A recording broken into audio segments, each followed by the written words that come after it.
Hello and welcome to part 5 of this RFEFP series. This one I'm really excited for, folks, because this is one of the greatest proofs of a flat earth that you will find on the internet. Now, the seasons, folks, what do we really know about the seasons? Well, in the Northern Hemisphere, the seasons are spring, summer, autumn and winter, just like they are in the Southern Hemisphere.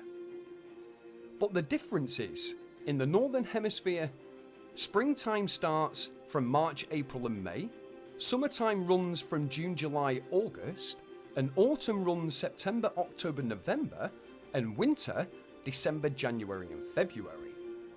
However, in the Southern Hemisphere, springtime starts from September, October, November, summertime is December, January and February, autumn is March, April and May, and thus winter is June, July and August. Now this makes no sense whatsoever on the heliocentricity supposition, because heliocentricity, folks, states that when the Earth is closest to the Sun, it is summertime, and when the Earth is farthest from the Sun, it is then wintertime. So how can it be summertime in England and thus wintertime in Australia? Now the Earth, folks, is a stretched out structure which diverges from the central north in all directions towards the south, the equator being midway between the north centre and the southern circumference. This divides the course of the Sun into north and south declination. This is what you have seen on the United Nations flag. This is what's known as the azimuthal equidistant projection. Now, the longest circle around the Earth which the Sun will make is when it has reached its greatest southern declination. Gradually going northwards, the circle is contracted. It pulsates like a heartbeat. Now, in about 3 months after the southern extremity of its path has been reached, the Sun makes a circle round the equator, still pursuing a northerly course as he goes round and above the Earth. In another 3 months, the greatest northern declination will be reached. So when the Sun begins to go towards the south in north latitudes, when the Sun is going north, he rises earlier each day, is higher at noon and then sets later. While in the southern latitudes, at exactly the same time, folks, the Sun, as a matter of his course, rises later, reaches a lesser altitude at noontime and then sets earlier.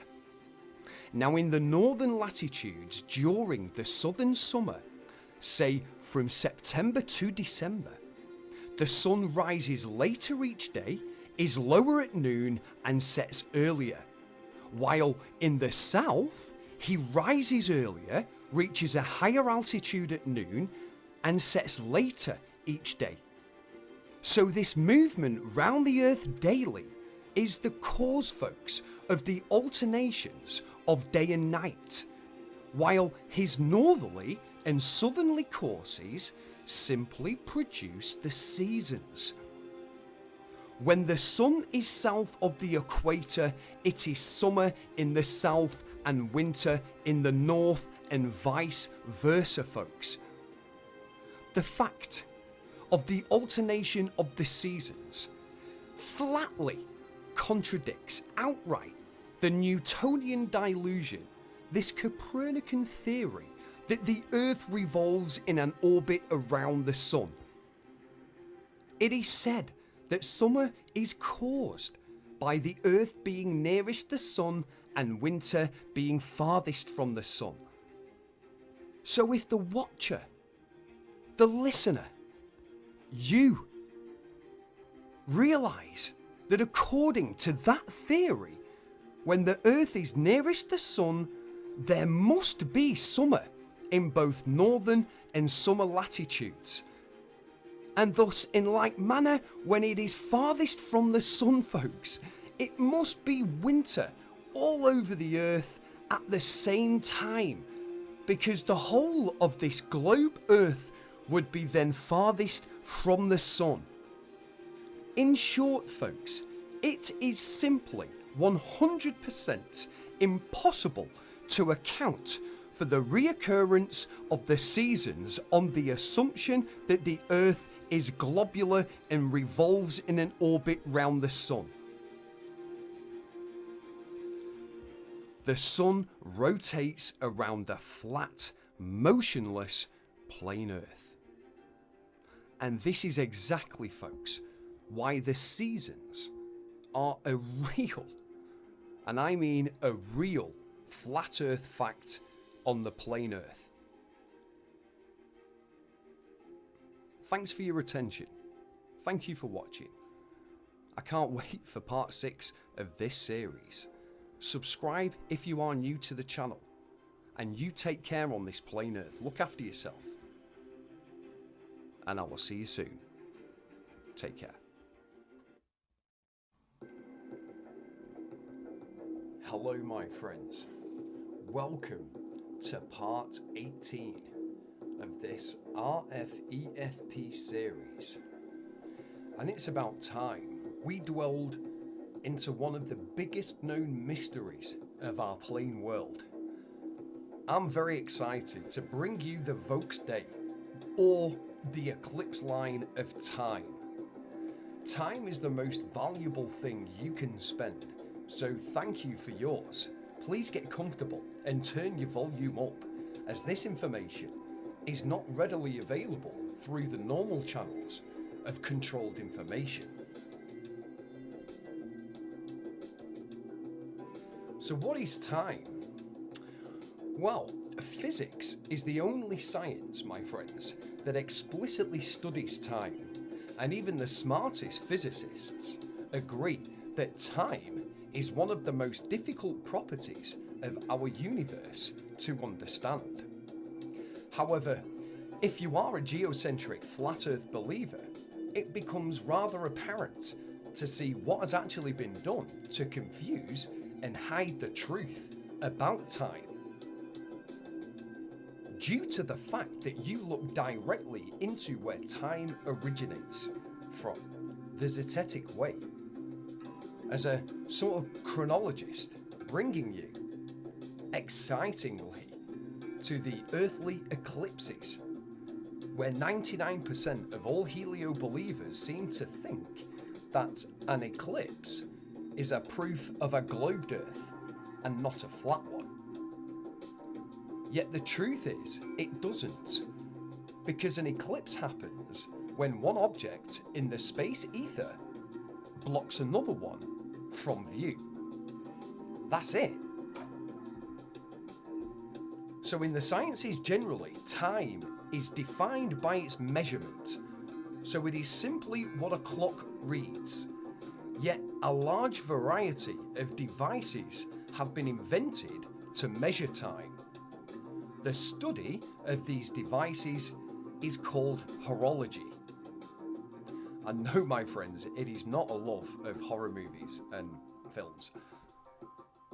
So if one was to carpe tempore, seize the time, the idea to separate the day into smaller parts is credited to the Egyptians 1500 BC because of their sundials calculating exactly where the sun moves around overhead.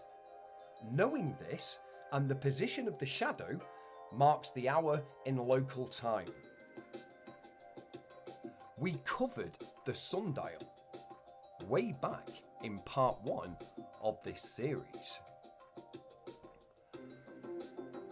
Now the 24-hour day comes from the ancient Egyptians, who divided daytime into 10 hours. Therefore they measured with shadow clocks and sundials added a twilight hour at the beginning and another at the end of the daytime.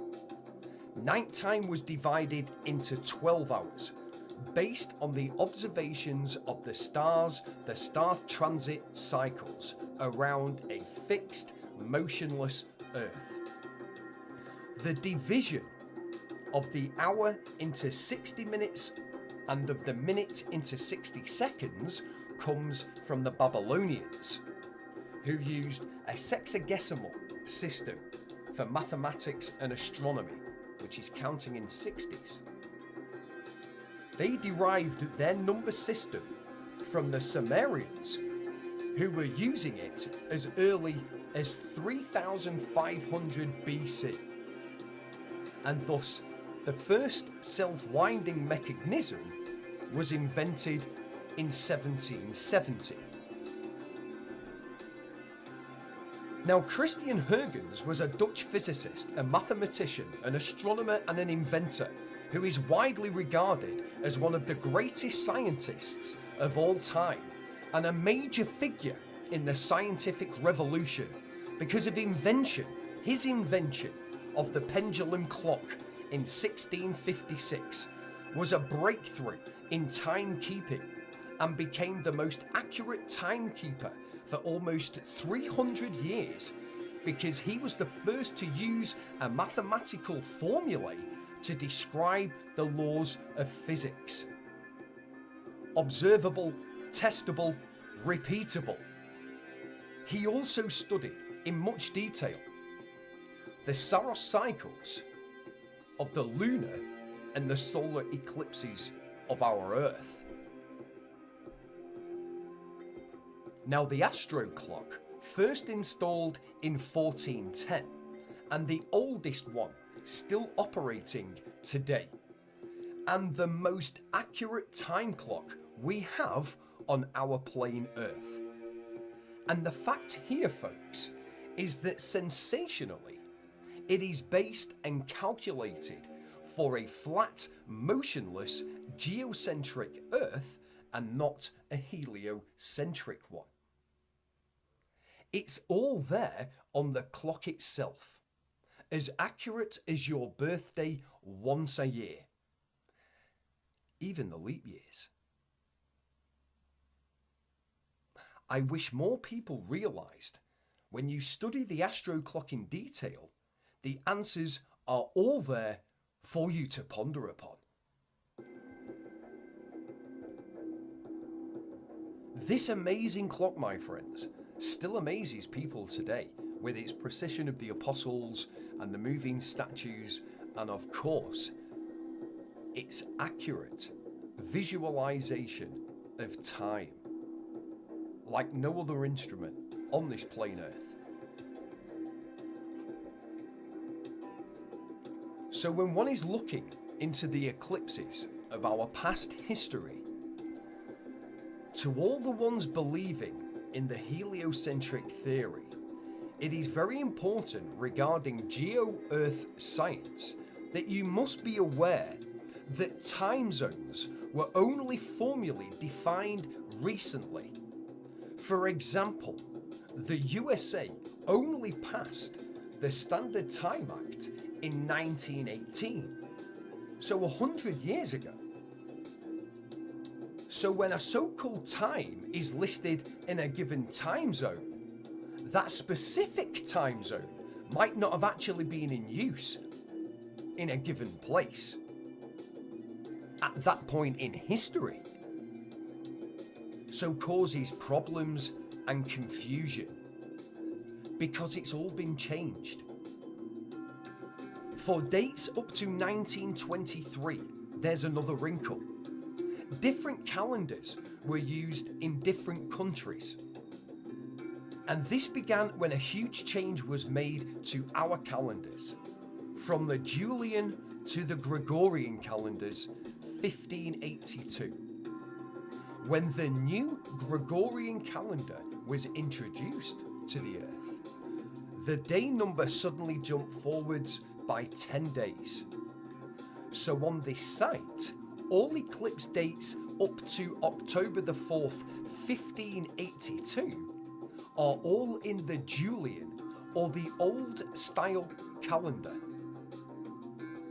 and all dates from October the 15th, 1582 are shown in the Gregorian or the New Style calendar.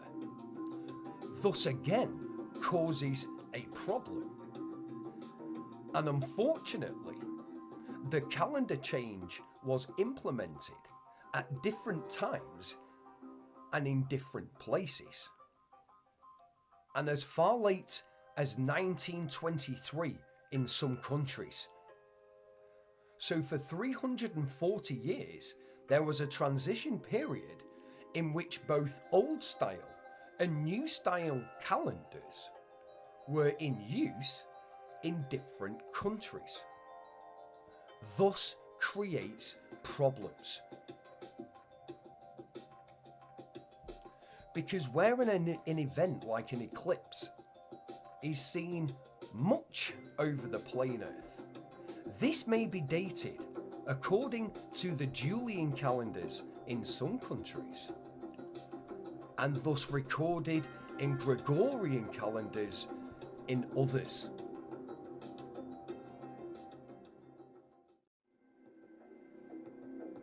So the creme de la creme, the actual eclipse line of time, the Saros cycles in series, my friends. Let's take a crack at it. A total solar eclipse of the sun takes place every 18 years and 10 or 11 days, therefore moves through the year by being 10 or 11 days later each occurrence, and in the course of 651 solar years completes its total cycle, starting again, taking place on the same date like your birthday once a year. This forms a period of time called a solar cycle, to which all history must bow down to. There are only two types of eclipses we see on plain Earth: solar and lunar eclipses. Each have different categories of eclipses. Solar has partial, annular, total and hybrid, and lunar only has two categories, total and partial. We also have the star transit cycles, but we can get into that one on another upload. So the solar and lunar eclipses have their own individual cycles that they perform daily, weekly, monthly and yearly, 70 occurring every 18 years. So in a total solar cycle of 651 years, there is 2,473.8 eclipses that will occur on our plain Earth. So by this enumeration of the eclipses, they constitute astronomical, total, accurate measurements to which not a word of falsehood can be uttered. We have a literal eclipse line of time, as any single decent chronologist can solve the Volksday, if they only look close enough. Now the grand discovery here, my friends, had to first be made by resolving the dates into natural solar cycles, which occur and which have occurred around the plain Earth, which is really the scientific determination for time. Not Einstein's special relativity theory. They determined just how to measure the timeline with not only the solar cycles, but with the lunar cycles. Because all scripture history, my friends, is all calculated from lunar cycles. All of it. So we have a literal, written, astronomical line of time which cannot be altered by a single day, thus taking us all the way back to week 1 and the first solar cycle, which had been obtained from the antediluvian days, taking us to week 1. And of course, the first Sabbath on the 7th of the first month, as we have the 7 literal days in the week. We have 70 eclipses in every 18 years. This is a lunar cycle, repeating themselves in exactly the same manner as do the days in the week, and as predictable as your birthday every year. Imagine a time loop where all eclipses, solar and lunar, all go back to the same starting place and repeat the same cycles over and over. This fact, my friends, carries every single eclipse through the course of a solar cycle, which is 651 years. 3.8 eclipses a year. So 2,473.8 eclipses to total reset. When the extra 10 or 11 days are added, they carry each of them to the end of the year and they start again in January.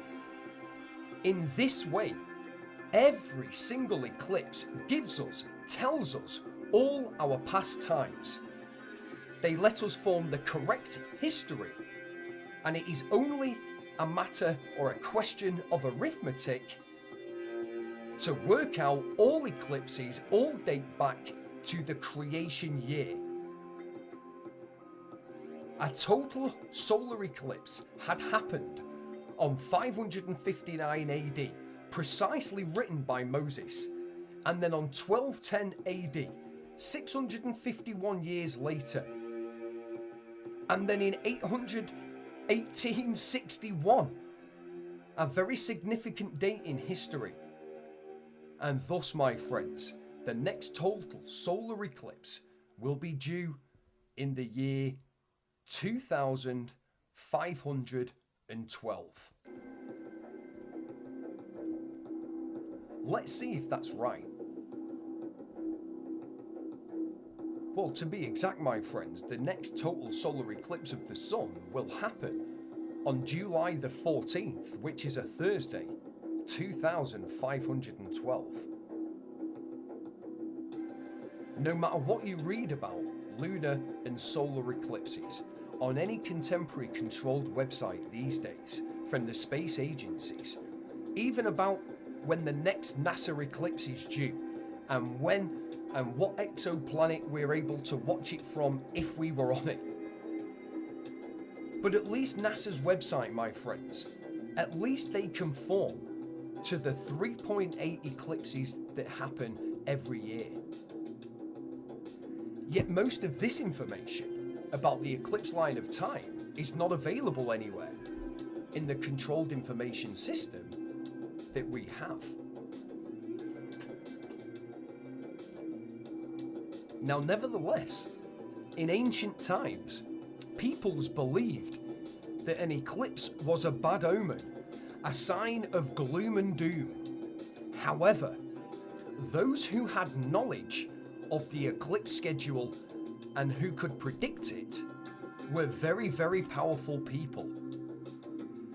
So if the viewer knows the date of one solar eclipse, it is possible to predict others. And as we now know, an eclipse period lasts 6,583 days, which is a little over 18 years. And so after this period, an identical eclipse series will occur. Possessing this knowledge, a person could appear to have the power to control the events of playing out in the heavens, to actually conquer chaos itself. But all of the ancient peoples and civilizations of the plane had already discovered the difference of local time and the hour of the day between places at different longitudes 600 years before Christ, because they knew the causes and the laws regarding eclipses and the overhead motion of the sun and the moon and the stars circulating precisely around a fixed flat Earth with total accuracy.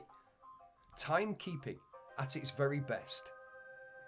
Even the Chaldeans gave Alex the Great tables of eclipses for the next 1,993 years to come, using the very special Saros cycles. And even the fascinating history of the Chinese peoples here, my friends, have been able to predict precisely every ecliptic cycle on the plain Earth for many, many millennia, past and present, using the eclipse line of time. So even Ptolemy also used the Saros cycles in series. And thus in 1504, Christopher Columbus used the information to his advantage when his ship ran around off Jamaica. The local people fed him and his crew for months and months while the Spaniards tried to repair the ship.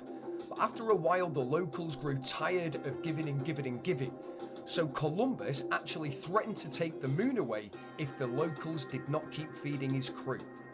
So when the eclipse actually occurred, the natives were astounded and of course fed the man, who was apparently able to control the light of the moon. He had the knowledge before he kidnapped them, obviously. But they're still used today for very, very good reasons, as it is time personified. 400 or so years ago, in 1609, was the invention of the telescope to the Earth, which changed everything we see and what we know forever, for good and obviously for the very bad. Our technology and timepieces have certainly, no mistakenly, gotten a lot better within the last 400 years, of course. However, the eclipse line of time can never be changed, not like our history or our minds, or the online information that we peruse through every single day. The eclipse line of time can never be changed. It can only be figured out if you want to. The truth is the truth, no matter what we think it is. This is why it's called the truth. Where time originates from, really. The sun moving around a fixed, motionless Earth. Overhead, put into the right 12 hours of daylight and 12 hours of twilight, no matter where we are on the plain Earth. Longitude and latitude, definitely and certainly. Not from a ridiculous 93 or whatever million miles away, being a million times bigger than a tiny bald paired spinning Earth. That is very much a theory.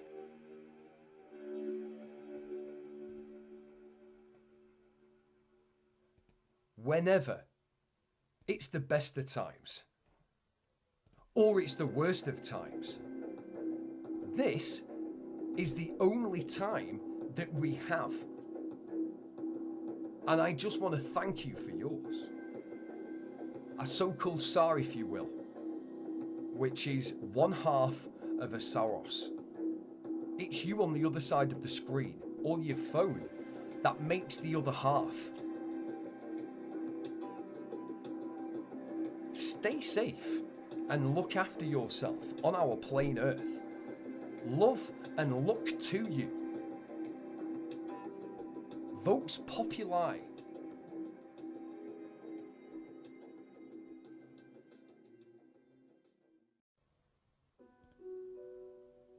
Hello, I'm Nibi.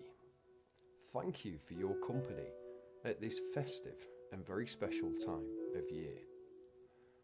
This is a sort of stocking filler, if you will, something to debate over as we spend more time with our family and friends and our loved ones. Welcome to part 19 of this very exhilarating series called RFEFP, a timed debate. So if you're looking for a real piece of time and want to own your very own, very correct 24-hour clock, please check out theflatearthclockshop.com. It will be time very well spent. Now I am, for a few years now, very proud to say I believe totally, 100%, in a flat, motionless, geocentric Earth, and want to throw out a question to all the helio believers on the Earth, and to my fellow flat earthers, as this is such an interesting subject matter. So to all Copernicans, Newtonians, to all the heliocentric believers of our Earth, my very serious debate question to you. Is there any way today that you could try to convince me that we genuinely live on a spinning, oblated spheroid rotating at a constant 1,000 miles an hour at the equator line that is also speeding around the sun at 67,000 miles an hour with this natural ability to stick all of the water to it from the outside of it without the use of computer generated images or imagery or video in this 21st century? As I reckon, with only a little time and plain science and your obvious common sense, I could convince 90% of you doubters that we actually, genuinely live on a flat, geocentric, level water-based Earth with an overhead moving sun and moon without the use of computer generated images or imagery or need for video. Now, even today's flat earthers have all grown up or are growing up with the computer generated image of the globe. The question is, how can we see it as fake and most of you don't or can't see it as fake? This is not the case, friends, at all. Yes, obviously, before we get all the questions, I can only present this information via social media, i.e. video, which is the biggest contradiction, friends. However, if we were in person and mono-y-mono, face-to-face, and it was put to the test as a debate topic, neutral ground, is there any way that you could try to convince me we genuinely are on a spinning oblated spheroid without CGI of a globe?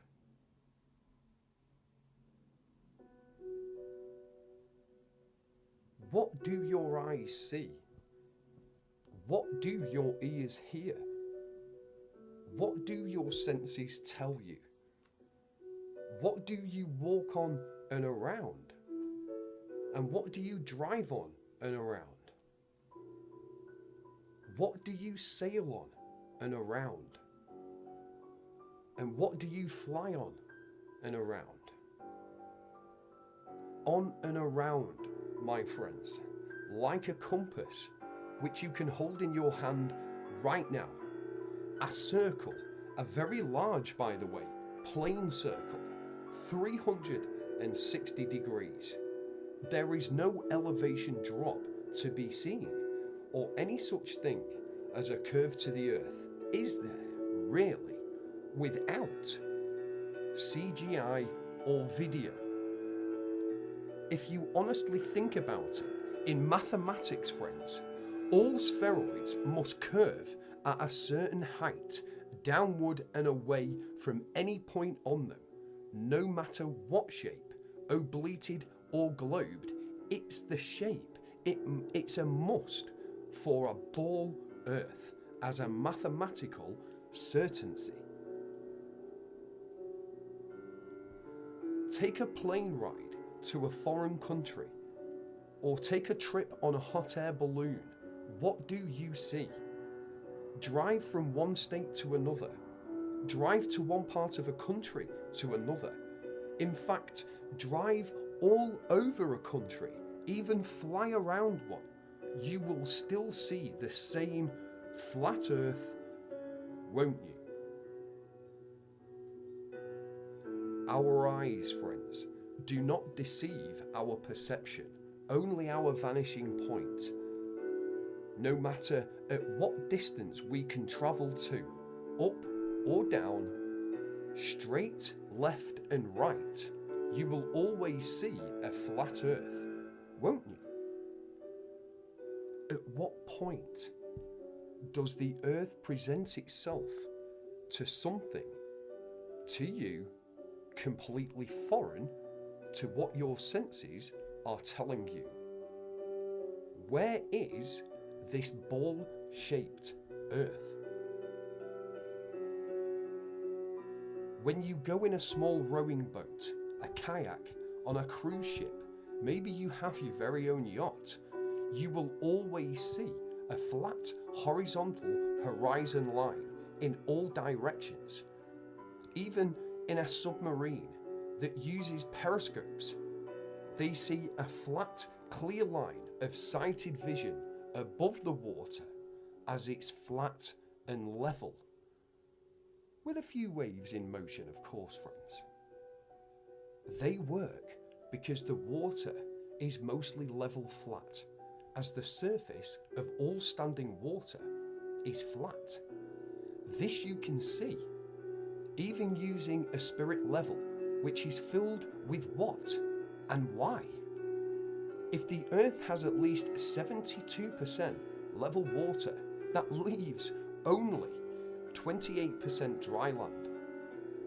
At what point on the water does the elevation drop happen? Bearing in mind now, we have the best technology, digital telescopes, digital binoculars, and using our eyes to watch all boats, all ships, all vessels for many, many, many miles. And even when we're now on them, seeing the lighthouses and cities and land and landmarks, that should not be remotely possible if the earth was a globed ball. But we still see them, don't we? Now, when you go on a plane, a flight around the earth, what happens? In short, you take off, ascend to the correct altitude, around 36,000 feet, using a gyroscope and vortex technology, then level out, seatbelt lights turn off, flying straight, maybe turning left or right in the correct direction in a circle. Remember, a very large one. Thus, when your destination is reached, time to descend, the seatbelt light goes on and thus land at a non-moving landing strip. If you look out of the window on takeoff, what do you see?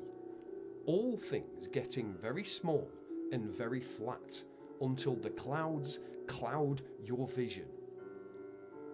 Some do say at this point they can see a sort of curve. But do you really?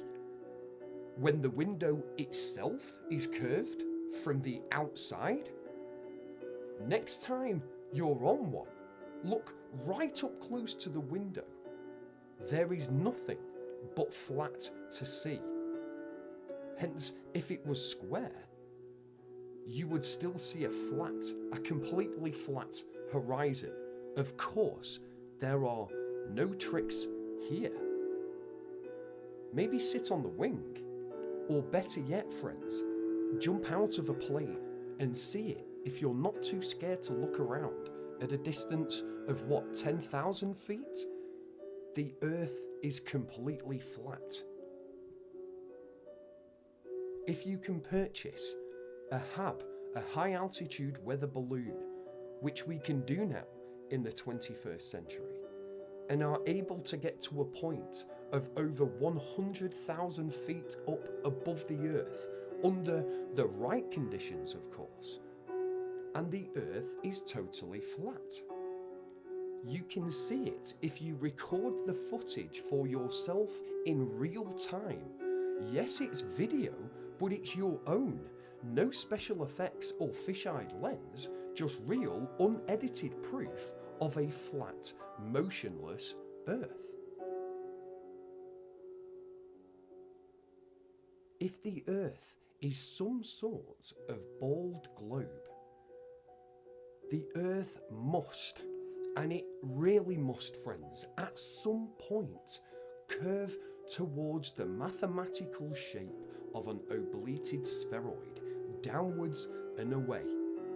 Or this 8-inch per mile squared formulae, 25,000 mile circumferenced globe, derived and calculated from Copernicus himself as the so-called correct mathematical equation for the curvature of the Earth. But does anybody see it? Really?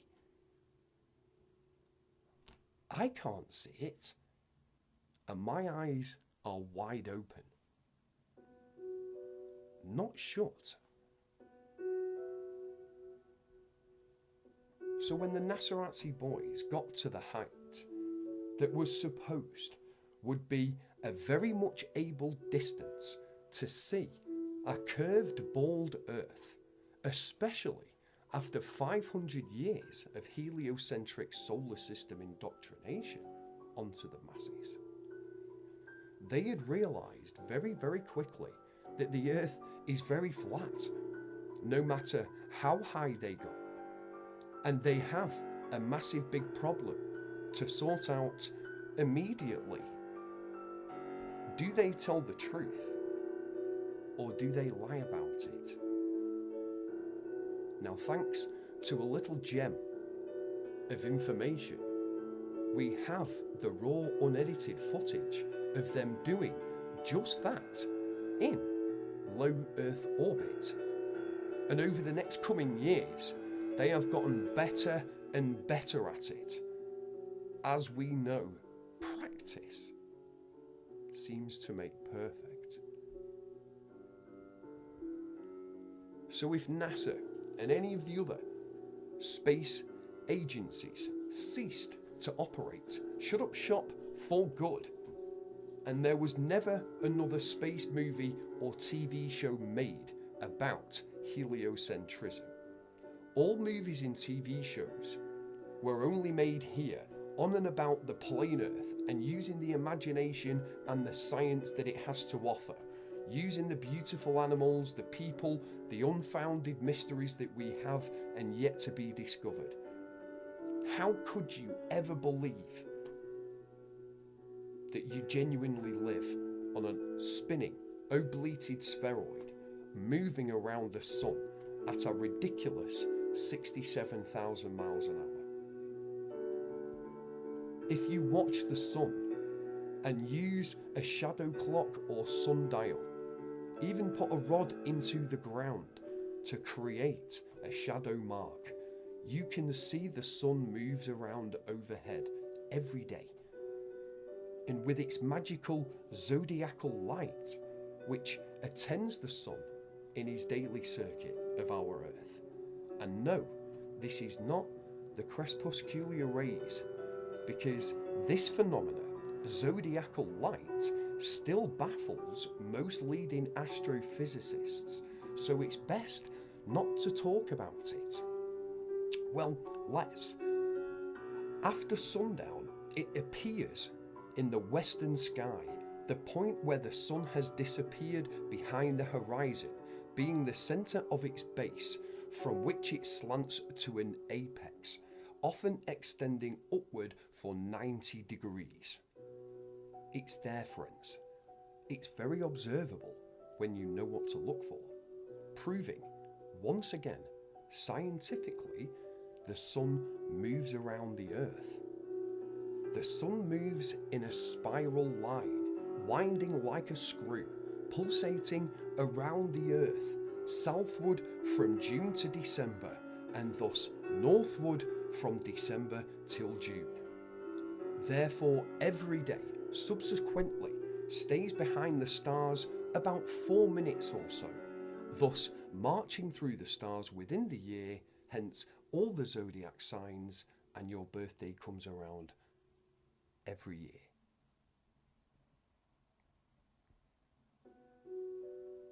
Plain, simple science with a dash of astrology, to which are all observable, testable, and repeatable, which is the true definition of science, my friends. The science fiction world of heliocentricity has never been and can never be based or written as a real science, as it's all only a hypothesis, a theatrical way of presenting something nobody can really tell for themselves. They just have to put their trust in the so-called experts in the field and hope that they are getting it right. Well, I personally do not think that they are. How can they be when the Earth is a geocentric flat one? And this, my friends, you can tell for yourself, as we have mentioned. So in full circle, this is the very question to all globe believers that cannot answer, what no space agency can answer, what no astrophysicist can answer here on plain Earth. Without a CGI picture or video, there is absolutely no way you could even convince yourself, let alone anybody else, when you think about it, that you actually live on a spinning globe. Please ponder on that thought forever, because it's why it's a real flat Earth fact on the plane.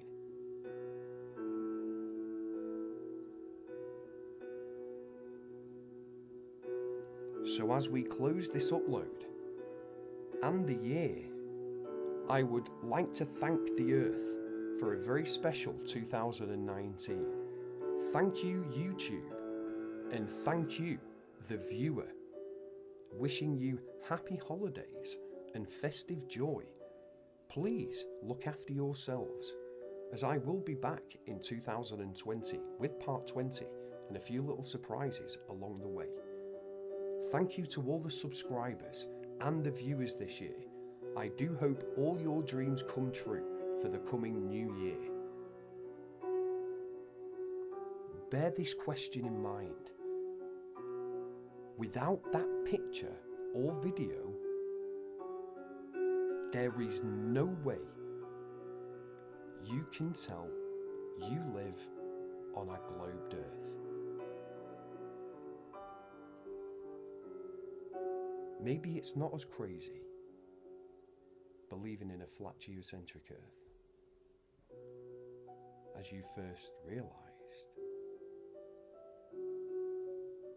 This was Nibi. Thank you for your time and your attention. I'll see you in the next upload. Happy holidays.